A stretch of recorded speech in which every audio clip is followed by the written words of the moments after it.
Então, Cury, o Diego Pavão está com a gente, é nosso editor de internacional, para falar da anulação dos passaportes diplomáticos dos ex-deputados, o Eduardo Bolsonaro e o Alexandre Ramagem. Diego, isso trouxe a discussão sobre o poder desse tipo de documentos. Os passaportes diplomáticos não garantem proteção ilimitada ou imunidade automática, ao contrário do que se pensa. Explica para a gente. É isso mesmo, Tainá. Boa tarde para você, boa tarde para quem acompanha os bastidores em casa. Na verdade, o passaporte diplomático ele não é algo exatamente novo. Já existe essa ideia de um documento que confere, sim, algum tipo de proteção há séculos. Desde a Idade Média, você tem registros ali de mensageiros, de reis, de governantes que passavam ali por zonas de conflito para entregar ou negociar algum tipo de acordo sem serem atacados, sem serem mortos, na verdade. Depois, isso lá em 1961, com a Convenção de Viena, esse passaporte diplomático, ele foi padronizado, né? Foi oficializado de fato. A ideia por trás disso é proteger pessoas que falam ali entre os países, que trazem mensagens entre os países, mesmo que sejam países ali que estejam passando por guerras entre eles ou passando por algum tipo de hostilidade. Só que essa convenção também determinou o seguinte: o passaporte diplomático, ele vale para proteger a função e não exatamente a pessoa. Por isso que não há, de fato, uma proteção automática e limitada para quem carrega um passaporte diplomático.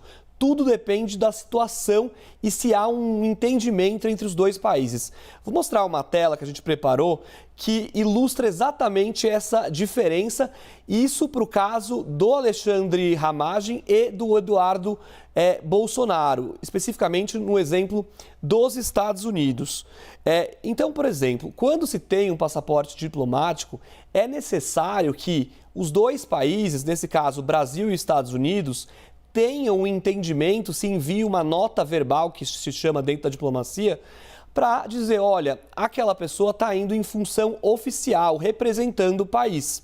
E aí essa pessoa passa a ganhar um visto, que é esses dois que estão ali no lado esquerdo da tela, o visto A1 e o G1. Esses vistos, junto com o passaporte diplomático, conferem, sim, imunidade à pessoa que tem esses documentos. Essa imunidade a gente pode entender por, primeiro, o princípio que eles chamam de inviolabilidade do corpo. Quer dizer, a pessoa não pode ser presa, detida provisoriamente, a pessoa não pode nem ser revistada. E muito menos responder por um crime, responder criminalmente por algum processo no país, nesse caso, os Estados Unidos. Agora, se a pessoa tem um passaporte diplomático, ela está viajando não para representar um país, mas por uma outra função, ela não ganha esses vistos, que é esse caso que a gente vê à direita do vídeo, que é o visto B1 e o B2. Dos Estados Unidos, B1 e B2 são vistos de turismo ou para fazer negócios nos Estados Unidos. Não implica em qualquer tipo de proteção de imunidade. É verdade que nessa semana, na Câmara, a Câmara invalidou os passaportes diplomáticos do Eduardo Bolsonaro e do Alexandre Ramagem.